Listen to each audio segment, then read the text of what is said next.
Është nëntor i vitit 1908. Shqipëria ende nën perandorin Osmane.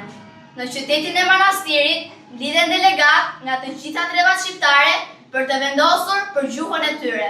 Ky është kongresi i Manastirit, ku fjala shqipe do të marrë formë dhe dritë.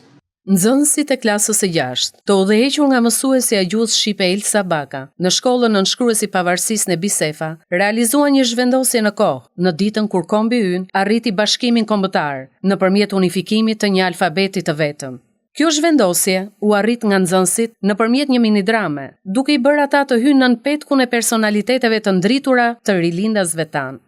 Të nderuar delegat, kemi ardhur nga të gjitha treva shqiptare për të bashkuar gjuhën tonë me një alfabet të vetëm. Le të fillojmë me dashuri për gjuhën shqipe. Fjala jon duhet të ketë shtëpinë e saj të përbashkët. Dua që çdo vajzë shqiptare të mësojë shkronjat e kombit të vet.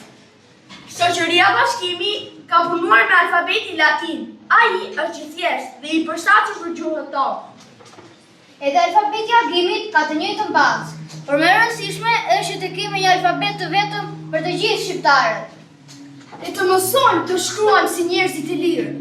Pa shkronja s'ka shkollë, pa shkollë s'ka dritë. Le të dëshmojmë se shqiptarët mund të bashkohen me dituri e dashuri për gjuhë.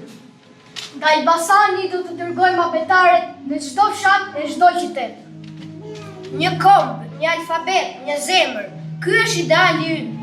Gazeta Drita do ta përhapë këtë lajm në gjithë Shqipërinë. Data 22 nëntor përkujton Kongresin e Manastirit, në të cilën në vitin 1908 u vendos miratimi i alfabetit të njësuar shqip, duke e bërë atë gur themeli të identitetit kombëtar. Sot, përveç ditës së shkronjave, u festua edhe zëri i kombit, nëpërmjet të cilit sa herë flasim shqip, dëgjojmë fishtën, mithatin, deradën e të tjerë. Fëmijë, lajmi erdhi. Shqipja jon ka alfabetin e vet. Mësuese, a mund ta shkruaj emrin tim shqip? Po bi, shkruaje me krenari. A si Adeu, B si bukuria, Sh si shqiponja. Nëpërmjet këtij aktiviteti, nxënësit u bën një me historinë, e cila u la gjurmë dhe kujtesë për ta mësuar, ruajtur dhe dashur gjuhën shqipe.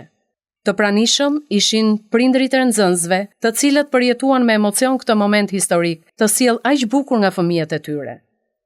Mësuesja e gjuhës shqipe falenderoi nxënësit për përkushtimin e tyre, gjithashtu prindërit dhe kolegët për mbështetjen. Së pari dua të falenderoj këto dritëza që kemi këtu mbrapa, që na ndriçojnë ne dhe do ndriçojnë kombin në të ardhmen e tyre. Së dyti falenderoj prindrit për mbështetjen, pjesëmarrjen, bashkëpunimin. Falenderoj shumë kolegët e mi të cilët më janë gjendur dhe më kanë mbështetur në çdo nevojë që kam pasur. Profesor Beni, një shtyllë e fortë e aktiviteteve.